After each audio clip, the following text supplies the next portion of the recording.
Hello and welcome to Chicken Bros. My name is David Heath.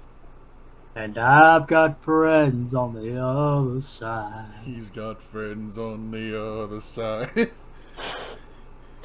That's very good. And I'm the other one. The other one. I'm the other one. I'm Worry the Amazon. Nice to see you folks today. And we're here to She's talk one of about... the other. She's one of my friends on the other side. That is so true. That is so true. At this Why? point... Because you're on one side of California, and I'm on the other side of Southern California. Oh, Yes. that's very true. And at this point, she might as well be like the official chicken sister. Fuck. And today we're here to talk about, I think, the last 2D animated Disney movie. That is true. It was done on computer, but it was done in the 2D style. Yeah, but a lot of the 2D animated Disney movies are done on a computer. Aladdin, Beauty and the Beast. Yeah, but there were hand-drawn segments of those. I'm pretty sure this is like all done on computer. Probably. But still. Princess and the Frog.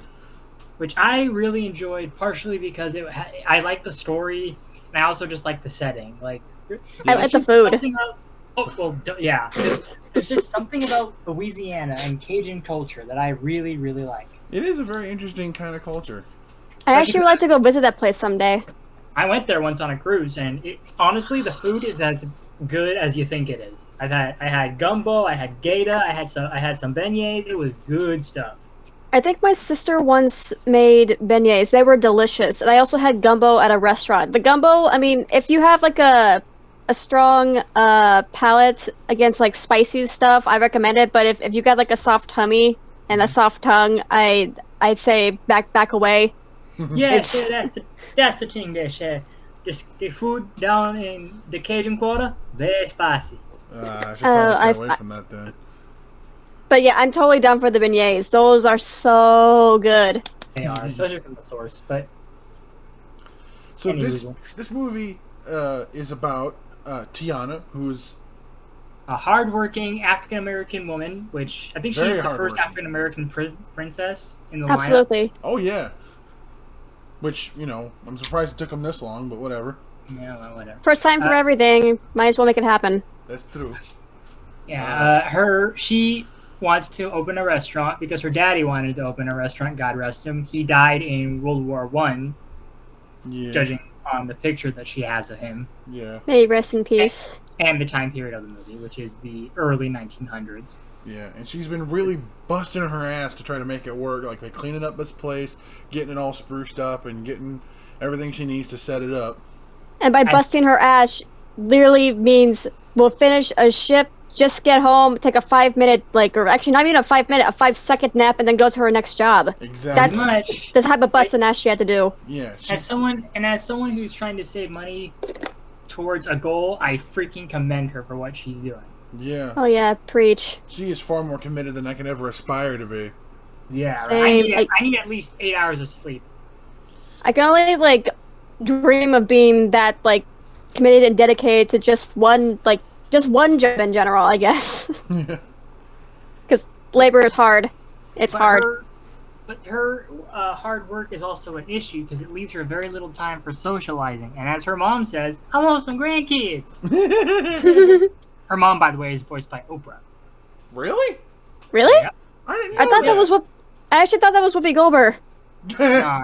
And her dad was Wow. voiced by Terrence Howard, who you might remember as Rhodey in the first Iron Man. Oh, Next yeah. time, baby. Nah, not for you. Buddy. Oh, that's pretty cool. And while this is happening, this guy whose name I can't really remember. What's the prince's name? Naveen? Yes, Naveen. Shows up to New Orleans. I think he's French, isn't he? He's from a country He's called Malgonian. Yeah, that's right. Yeah. which I'm pretty sure is a fake country, but they could have easily just had him be from any real country.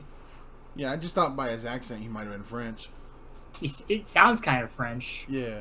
But of He course, does speak some French. The other words he says, I don't even know if that is French or just made up words. Oh, we don't sound offensive. I'm sorry.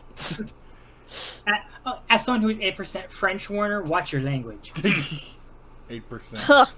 Huh.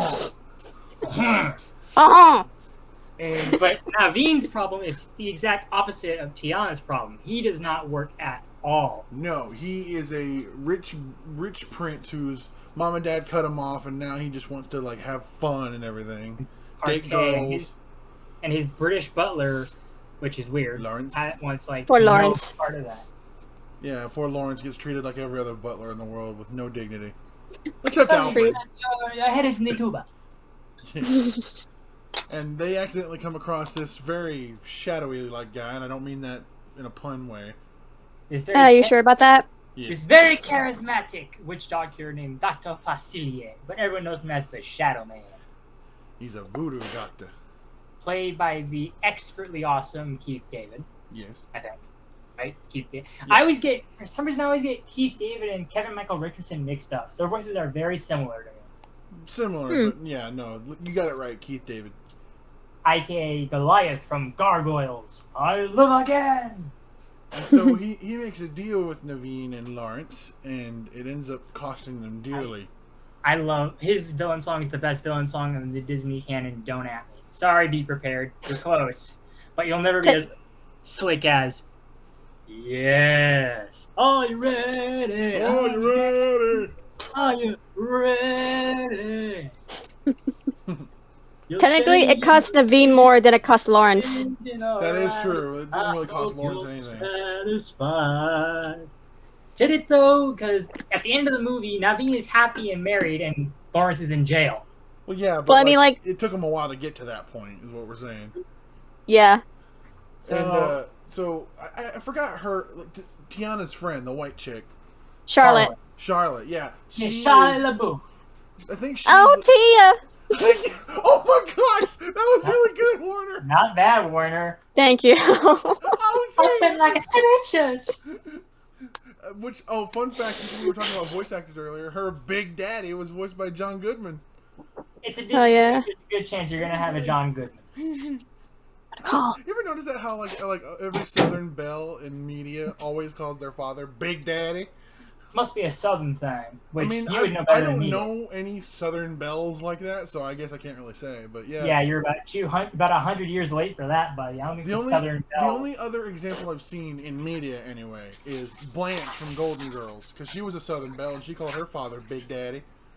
Oh, I love the Golden Girls. Me too. I've never seen it, and I feel kind of bad because Betty White recently passed away, and she was. Check out the show. It's so good. It's so funny. Oh my god. My sister got me into that show. I wasn't so sure about it at first, but oh my god, I fell in love with it. I need to go back and watch it with her. Sophia's I've the seen best clips character. all Don't over- at me. I've seen Wait, who? clips. Sophia. Oh, I was gonna say Dorothy too. Like they're both a very iconic duo there. I love Dorothy's dry comebacks. I watched clips of the girls just dissing each other. Believe what you want. See if I care. Oh, wait. Bitch. My favorite quote by Dorothy is like, I'm either gonna get ice cream or commit a felony. I'll decide in the car. But so Charlotte Naveen is is like, turned into a frog. yeah, and Charlotte I think was like what was she like promised Naveen like in marriage or something? I don't remember that She whole wasn't deal. promised in marriage. She wanted to marry him. because he's a prince, he's rich, She wanted to be a princess. and he and Lawrence wanted Naveen to marry her because then there'd be money. Mm. So yeah, Lawrence goes to the dance as Naveen because Dr. Facilier did that. And Evil. Tiana stumbles upon a frog, which turns out to actually be Naveen. I love the way it's just like she's like praying for her restaurant because the freaking The star. The star. the realtors were like, you were outbid. Yeah. Woman of your background, racist. Yeah, racist. Very racist. She looked very pissed too. I'm like, girl, I'm pissed for you. I bet you she wasn't even outbid. They just said that because, racist. Yeah. Anyway, she was like wishing on the star, and then she sees Naveen as the frog, and she goes, "They're funny. What now? I suppose you want to kiss? Kissing would be nice, yes." And she And then freaks out. She goes to an absolute panic and starts throwing shit at poor Naveen. I am Prince Naveen.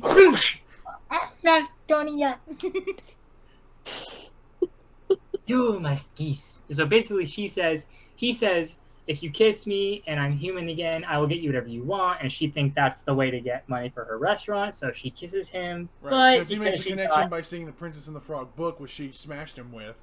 And, yeah. Also, she's dressed as a princess. yeah, because So he thought she was a princess. Yeah. I absolutely love Tiana's party gown. It was so pretty, and I love the color. It was pretty. This is probably just a little Disney princess girl in me wanting to wear a dress again. I mean, if I were to dress as any of the Disney princes, honestly, I'd probably dress as Prince Philip because that dude got shit done. But that's just me. So when they kissed, he didn't turn back into a human. Instead, she turned into a frog. It was the twist. The twist. The biggest Disney twist, I think. I'm green and slimy. It's not slime. It is not slime. It is mucus. Yeah, that makes it better. So they get away after being chased by a dog. Charlotte's dog, Stella, and the dad summons her going, "Hey, Stella!" Which I'm pretty sure is a movie reference. Get them frogs! It is. It's a Marlon Brando movie that I can't remember. Stella! So then they get away, but then they land in a bayou. Yeah. And turns out the reason that Naveen was there to begin with was that the butler felt bad for leaving him in the jar, and Naveen tricked him into opening it since he was quote-unquote suffocating. Right. Yeah. And I love how pissed off when Dr. Facile is trying to explain the whole. He goes, "The thing about voodoo, Larry, can't conjure up a thing for myself." Yeah, besides, when he wears the necklace, it doesn't do anything. Besides, you and I both know the real power in this world ain't magic. It's money. Buckets of it. Yep. You marry Miss Shot LaBeouf, and once I take care of Big Daddy, we'll split that fortune right down the middle. 60-40, like I said. 60-40, like I said. Which, honestly, like, that might sound like a screwy deal to anyone, but for me, if I had 40% of a fucking million... Yeah, okay, you can take 60 if you want. I'll take 40 of that much money. Yeah. I'd be happy with that. I'd totally stash that. That's like when I'm watching that game show Deal or No Deal, and there's like the guy's like got offered like $100,000. I would totally walk away with that. Yeah. Oh yeah. But I could pay off my student loans and have money to go to Canada for my birthday. Exactly. Woo! So Naveen and Tiana end up in the bayou, and they come across Louis. The big gator that plays trombone or trumpet. I forgot which one. I forgot. Don't quote me on that. It's some sort of undistinguished horn. Yeah, it's some brass instrument. Yes. And he's really good at it too. And his dream is to want to play in a band with the boys. But he tried. Oh, I tried once, but because it didn't end well. No, it's a gator. So he says he'll take them to Mama Odie, this crazy old lady who lived in the swamp. She does voodoo and hoodoo, all kind of hoodoo. They seem to like what they're gonna do once they're human. Yeah. And Dr. Facilier tries to make a deal with the friends on the other side, saying that if they help him get the frog back, then all the souls in New Orleans. You can have all the wayward souls your dark little hearts desire. Yeah. And so they sending these like shadow creatures out to find Naveen. And while they're out and about, Naveen and Tiana get hungry and start looking around for food, but their frog instincts start going after a bunch of bugs, and one of them happens to be our next companion, Ramon, or what his family calls him, Ray. Who is probably the best character in this movie. And played by one of the best voice actors too. Jim Cummings. Yeah. Jim Cummings. Absolutely. My name, Ramon. Whatever you want to call me, Ray. I love when they're like, we're going to see Mama Odie. He's like, whoa, Mama Odie? Odie? Going the wrong direction. Go this way. I found this day. Louis. Right here, you said you were taking us in the wrong direction. Well, I was confused by the geography and the topography and the choreography. Never take direction from a gator. And that's when all the other lightning bugs start to help guide the way. We're gonna take you there, we're gonna take you there, we're gonna take you all the way there. Fun fact, the music in this movie was written and composed by Randy Newman. And not sung, thankfully. I mean, I didn't mind his voice, like in like the in the last movies he was Toy Story. singing songs for. Yeah, I thought it was just that. I couldn't think of any other like movies he was in, but yeah, I actually didn't mind him singing. No one has some sort of weird problem with Randy Newman. I just don't like the way he sounds. His voice is grating to me. Well, I mean, if you were gonna compare his voice to say someone similar like Louis Armstrong, who do you think is worse? Oh, Randy Newman, easy. Freaking Louis Armstrong is a freaking legend. You kidding me? I see trees of green. Oh yeah, no doubt about that. I mean, like I wasn't like, trying to I was trying to degrade his voice, but I mean, like they both have like some sort of like unique sound to their voice. So I'm like saying, if you were to choose, which would you choose? But Randy Newman's is just annoying for me. Maybe I don't know. I just don't like Randy Newman's voice. That's fair. Oh well. So I think these hunters show up at one point. Yeah, frog. Oh yeah, frog hunters. They all have the collective IQ of 3 brain cells, literally. Not even 3. That's still kind of generous. 1.5. Yeah, there you go. 1.5 because the Paul is the smart one. You get that big dumb fat guy. Why is it always the dumb ones are always the big fat ones? Yeah, that's what I've been saying for years. For years. You really took that to heart. Wow. Yeah, because every single time it's like a big guy in a movie is the idiot. I hate that. Well, for me, I mean, I kind of noticed that I have, but the one I really, the thing I really actually noticed about like the bigger characters is that they're actually like, softer emotional wise than they are like, how people would think of them as like, being tough and like, aggressive. But I mean, that's the one I noticed the most. Honestly, I think that's incredibly stupid sometimes. Like freaking. I honestly think that's supposed to be a callback to a book called Of Mice and Men by George Steinbeck, which I never read. Yeah, don't. It's fucking depressing. The big strong dumb guy gets shot at the end. Oh, good. Just because he was big and scary. Well, no, it's because he was big and stupid, and he killed some people accidentally. So his friend was like, "Instead of getting captured, I'm just gonna shoot you in the back of the head." Yikes. Yeah, it's depressing ass. So I think Raymond at that point tells them about Evangeline. Yeah. A bug got to do what the bug got to do. I think I done shit. Oh, don't forget 2 fingers. That I want to know how the heck he only had 2 fingers. I think honestly, the way it looked, I think it was just he was born with his hand all mutilated like that. Makes sense. Because if it had lost the fingers, he'd still have the hand, like the palm. That is true. It was just the 2 fingers. So. Anyway, and throughout this tale, like just like any like 2 people who meet each other and they don't get along, they eventually start to like each other. Tiana and Naveen start feeling something. Because when Ray is singing about his love, Evangeline, Naveen teaches Tiana how to dance. And then they almost smooch. Yep. He's getting himself one heck of a dance partner. And then the shadow creatures tried to kidnap Naveen, but right before they could, Mama Odie comes over and starts shooting a bunch of light beams at him. I love that. Not bad for 150-year-old blind woman there. Now, which one of you naughty children been messing with the shadow man? They all point to Naveen. Who looks guilty as hell. Y'all want to be human, but you're blind to what you need. She was wise. Oh, absolutely. There's always that one character in these movies that's just like, you guys don't know what you need. Yeah. The wise. Y'all don't know the real truth. The wise old grandma character. I think it's amazing that Naveen figures it out, like what he needs, but like Tiana's still kind of in the dark. I need to work even harder to get my restaurant. That probably shows how stubborn she is. Nobody Ray. Okay. And then I think they make it. So once they sort of reach to a conclusion, Mama Odie helps conjure up a vision of how they're supposed to break the spell, and is cliche. It's a cliche. It's the kiss the princess before midnight cliche. But which turns out to be Charlotte. Yeah, because her daddy's the king of the Mardi Gras parade. Does that count? I don't know. Show does. To quote Shrek, Till midnight. To quote Shrek, why is it always midnight? Yeah, why Makes is you it always wonder. me?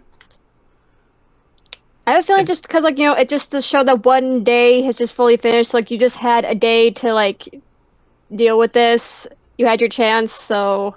I guess. Midnight is technically the next day. That is true. It's the passage from one day to the next. Yep. And so, I think at that point, They're like, how are we going to get to Mardi Gras? So they sneak on one of those one of those Riverboats. ships, right? Yeah. riverboats, yeah. And it's what I like is like there are these musicians dressed in animal costumes, and they just think that Lewis is in a costume. He's like, "Can you play that horn, Gator?" And he plays it. He's like, "Come on, jam with us." And Ray's like, "Oh, we gonna play with the big boys." So, like, a good portion of Mardi Gras, Lewis plays with the big boys, as thinking that he's just a guy in a gator costume. And meanwhile, Naveen's like, "I don't need to be human to be happy as long as I have Tiana." So he's trying to admit to her that he likes her. Yeah. He even learns how to mince. I think he had like a plan to like he had like a Propose to her. Like, legit propose. And He found... I've never seen in a movie. In a Disney movie anyway.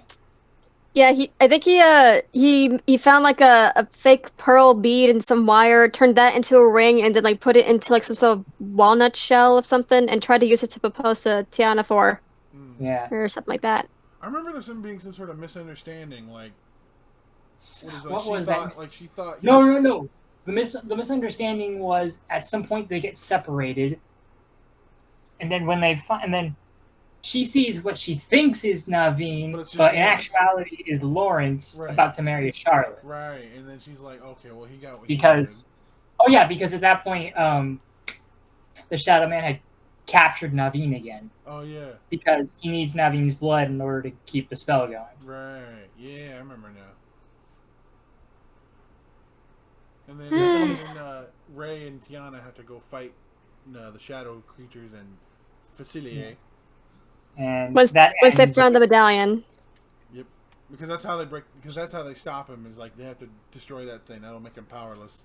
Which sucks because at some point Ray's fighting off the fireflies like a champion, like yeehaw! And then Facilier backhands him, then steps on him. Yeah, crushes him. Like, what the hell? You mother... Like, you're my favorite villain and all, but fuck you. Then he comes across Tiana and then creates this whole illusion of her restaurant being, like, big and Gotta hand it to you, Tiana. When you dream big. Damn. And he basically is trying... Like, all you need to do is get the little talisman, and your daddy's dream can come true. He never let you know how bone-tied he was. He never found his dream, did he? Did him out to and then that's when gumbo pot out on the porch. And like, Tiana realizes he never got what he wanted, but he had what he needed. He had love. He never lost sight of what's important, and neither will I. And she's about to smash it, but then the Shadow Man's shadow catches it, and he's like, "Y'all should have taken up my offer. Now you're going to spend the rest of your life being a slimy little frog. I got news for you, Shadow Man. It's not slime. It's mucus." She lashes her tongue and smashes the amulet, and that's when he starts like, "No, when am I going to pay back my debt?" And all of a sudden we hear bum, bum, bum, bum, bum, bum, bum, bum, bum. Are you ready? And he gets dragged into the underworld. He basically gets dragged to hell.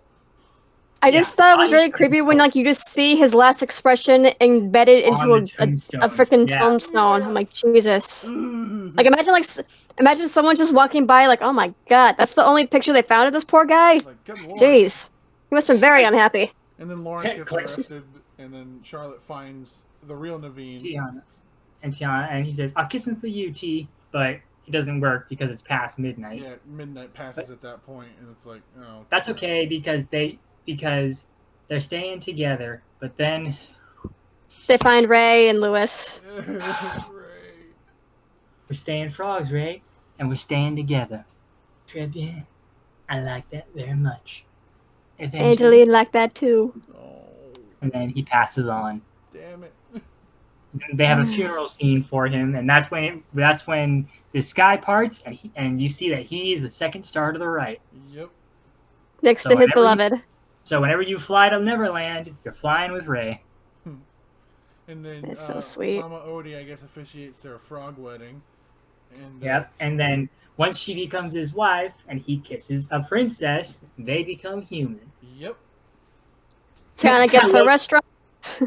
Yeah, under threat of Gator, by the way. Yeah. Well, technically, those assholes had it coming. Oh yeah, they have. To be honest. Yeah. I'm just saying, it was not a legal tender. Nope. And then they get the restaurant all built up. It's nice, all nice and swanky. I'm pretty sure it's gonna get destroyed in Hurricane Katrina, but that's in like 50 years, so. And I thought this was a little too creepy for this movie, but like that scene with Charlotte and Naveen's brother. Yeah, that was How old are you? the younger brother. Oh yeah. I've waited this long. That's no, ew. That's gross. I mean, if he was like 14 or 15, maybe, but No, that's still bad. That's still not underage. Well, yeah, but she wouldn't be dating him. She'd be waiting for him to turn 18. How do you know she'd be waiting? We don't know. Because Charlotte may be spoiled, but she's not a creep. Also, there's still laws to consider, my guy. Well, yeah, but people break laws every day. I'm just saying. Yeah. But I don't think the movie ends perfectly, happy ever after, all that shit. Yep. Oh yeah. Yeah. And yeah, I love the music was very culturally accurate. Yeah. Very catchy too. 1920s jazz, because the Harlem Square in New Orleans is where jazz was born. Yep. Oh yeah. Oh, did anyone notice? I thought this was pretty cool. The little poster that Tiana's dad writes on, it says Tiana's place, but like when the restaurant opens, it says Tiana's palace. Really? Huh. Yeah, because she obviously she is a princess and she's opened up a restaurant, so she turned into a palace. Interesting. I thought that was pretty cool. Neat. Yes. And there are also like a couple of Easter eggs you can actually find out throughout the film. Like if you see at the very beginning, if you see someone like shaking out a rug in the back, that's the same rug from Aladdin. Oh my gosh. Disney's famous for those. Excuse me.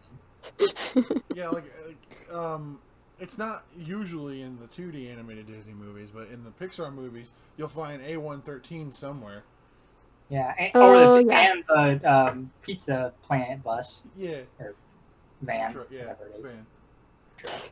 I still haven't found it in Turning Red. It's in there. I think it's I'm sure it is. I know where it is, but I don't want to like say spoilers for those that haven't seen it yet. We already reviewed it, so you can say it. It's where Maylene is running away from the ritual to the concerts, and she's like in her panda form. It's on her very right as she's running down the street. Huh. I'll have to watch that movie for like the jillionth time. Yeah, Yeah, I'm kind of obsessed with that movie. I watched it way too many times. it was a very, very cute movie. I loved it. It was really great. Oh, girl, I loved it so much because, and it's not just because I think May is a cute character, but it's also because it was in the early 2000s, which was when we were growing up. Yeah. It has the boy band vibe, which I'm a huge fan of, and All also the cool cameras. also it's just a cute movie with. I love the expressive animation. Oh yeah. I've written so much fan fiction around this movie. I swear. So that was. Think about it. So. Oh, sorry. Go ahead. That was Princess and the Frog. What do you guys think out of 10? I would say 10 beignets out of 10. No. Yes, I agree. Oh, okay. 10 beignets out of 10. And we will see you next time on Chicken Bros. Ciao, nuggets. That was good.